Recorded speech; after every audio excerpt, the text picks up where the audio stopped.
उसने कहा जी अगर मोबाइल ना दिया तो उसने जैसे ही पिस्टल, उसने कहा मैं तुम्हारे दिमाग में गोली मार दूंगा। मैंने कहा ले लें जी ना ये आप मोबाइल। आपका वो जो मोबाइल था उसमें खलीलुर रहमान कमर साहब से रिलेटेड क्या क्या डाटा था? मोबाइल में तुम्हारे पास इतनी चैट चीज़ें, प्राइवेट चीज़ें। अच्छा मोबाइल ले लिया तो उसके बाद उसने कोई चीज़ की डिमांड ही नहीं की कि उसको पर्स भी चाहिए, उसको पैसे भी चाहिए। एडवोकेट मुदस्सिर साहब इस वक्त मेरे साथ मौजूद हैं। ये खलीलुर रहमान कमर साहब का जो हालिया हनी ट्रैप का केस है उसमें बतौर एडवोकेट अदालत में अपीयर हो रहे हैं। गुज़श्ता रात इनके साथ एक वारदात होती है डकैती की, जिसके अंदर इनका वो मोबाइल फोन जिसके अंदर खलीलुर रहमान कमर साहब का सारा डाटा मौजूद था उसे गन पॉइंट पर लूट लिया जाता है। मुलजमान इनके पास आते हैं, इनके माथे पर गन रखते हैं और इनसे कहते हैं कि अपना मोबाइल निकाल दो। ये अपने तमाम तर चीज़ें निकालते हैं, कहते हैं मुझसे पैसे ले लो, मुझसे मेरे डॉक्यूमेंट्स ले लो, मुझसे मेरा ATM कार्ड ले लो, मुझसे मेरे ATM कार्ड के पासवर्ड ले लो। लेकिन ये मोबाइल जो है इसके अंदर बहुत ज़्यादा हाई प्रोफाइल केसेस का डाटा मौजूद है।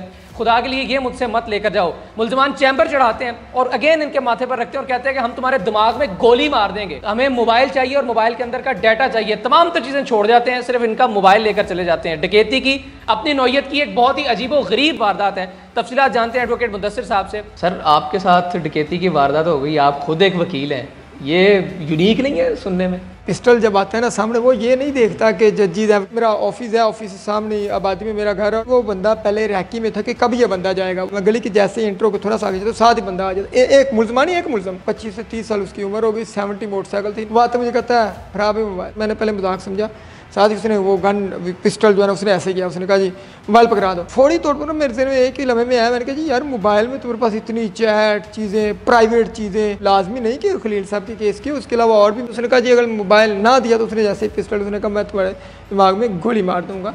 तो डेफिनेटली गोली तो गोली होती है, उसको तो नहीं पता आगे जो बंदा है वो कौन है कौन नहीं है। ठीक है, मैंने फोर्थ पर निकल ले लें जी ना ये आप मोबाइल को चाहिए। अच्छा मोबाइल ले लिया तो उसके बाद उसने कोई चीज़ की डिमांड ही नहीं की कि उसको पर्स भी चाहिए, उसको पैसे भी चाहिए। आपको क्या लगता है, चूँकि ज़रा आप काफ़ी सारे केसेस वगैरह लड़ रहे हैं और हालिया खलीलुर रहमान कमर साहब का केस, इसमें कोई आपको खदशा लगता है या खलील साहब ने इस पर कोई खदशे का इजहार किया? जब तक पुलिस इन्वेस्टिगेशन नहीं कर लेती, आज तक उन्होंने कहा था कि आज इंशाल्लाह हम आपके मुलजमान को पकड़ लेंगे, आज तक आप बेफिक्र है। मैंने कहा आए ऑफिस में चाय वगैरह पीते, कहते सर आएंगे पर मुलजम को पकड़ के साथ लेके आएंगे। अच्छा आपका वो जो मोबाइल था उसमें खलीलुर रहमान कमर साहब से रिलेटेड क्या क्या डाटा था जिस पर आपको लगता है कि ये इसी पर्टिकुलर केस में बंदा आया? उसमें एक चीज़ है जो मुझे सबसे डिफरेंट लगती है, वो ये है कि यार उसको मोबाइल ही क्यों चाहिए था। उसको मोबाइल से मिलना क्या है, कुछ भी नहीं। पर्स भी वो ले सकता था, पैसे भी वो ले सकता था, बल्कि वो मोबाइल तो ये ऐसी चीज़ है ये बंदा पकड़वा देती है। पर्स और पैसे ले जाए तो वो बंदा नहीं पकड़ा जाता। तो ये चीज़ें थोड़ा सा जो ताना बाना देखा जाता है। खलीलुर रहमान कमर साहब के साथ आपका क्या मुकालमा चल रहा है? उनका केस किस सतह पर है इस वक्त अदालती